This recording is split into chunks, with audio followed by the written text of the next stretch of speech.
శ్యామప్రసాద్ ముఖర్జీ గారి పక్షోత్సవాల్లో భాగంగా మొక్కల వితరణ అంటే పర్యావరణ హితంగా జూన్ మాసంలో జూన్ 5వ తారీఖు నాడు మనం ప్రపంచ పర్యావరణ దినోత్సవాన్ని జరుపుకుంటాం. ఇదే జూన్ మాసంలో వారి బలిదానం కూడా జరిగిన నేపథ్యంలో ప్రతి బూత్లో కూడా 10 మొక్కలు నాటాలనేటువంటి ఒక సదుద్దేశంతో పెట్టినటువంటి ఈ కార్యక్రమ ప్రారంభం అనేటువంటిది దాదాపుగా చాలామంది మా పార్టీ పార్లమెంటు సభ్యులంతా కూడా పార్లమెంట్ ఉండడం వల్ల వారి వారి నియోజకవర్గాల్లో కొన్ని చోట్ల ప్రారంభించి వెళ్ళటం జరిగింది. అయినా ఇవాళ రాష్ట్ర కార్యాలయంలో మా యువ మోర్చా అధ్యక్షులు వారి కమిటీకి, అలాగే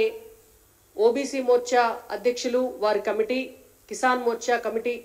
ఈ విధంగా వివిధ మోర్చాల కమిటీ సభ్యులందరికీ కూడా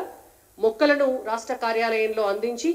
వారి ద్వారా ఈ డిస్ట్రిబ్యూషన్ అంతా కూడా చేయాలి అనేటువంటిది రాష్ట్ర కమిటీ తీసుకున్నటువంటి నిర్ణయం. ఇదే విధంగా 29, 30వ తారీఖు నాడు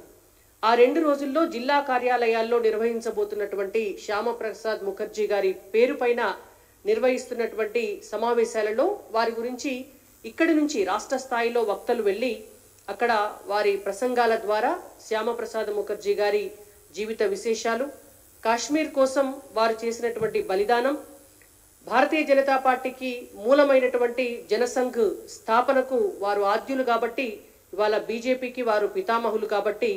వారిని తలుచుకొని వారి గురించి కార్యకర్తలకు మరియు ప్రజలందరికీ కూడా తెలియజేసేటటువంటి కార్యక్రమంలో భాగంగా అక్కడ జిల్లాలలో ఉన్నటువంటి మోర్చా కమిటీలకు కూడా అక్కడ ఉన్నటువంటి జిల్లా అధ్యక్షులు ఇక్కడి నుంచి వెళ్ళినటువంటి గెస్ట్ ద్వారా ఆయా జిల్లాల్లో కూడా మొక్కల వితరణ అనేటువంటిది చేయబోతున్నాం.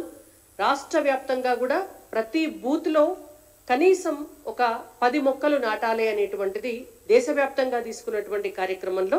తెలంగాణ రాష్ట్రంలో కూడా దిగ్విజయంగా జరపాలని నిశ్చయించుకొని ముందుకు కదులుతున్నాం. మీడియా మిత్రుల సహకారం కూడా తప్పనిసరి, మీరందరూ సహకరిస్తారని భావిస్తున్నాం.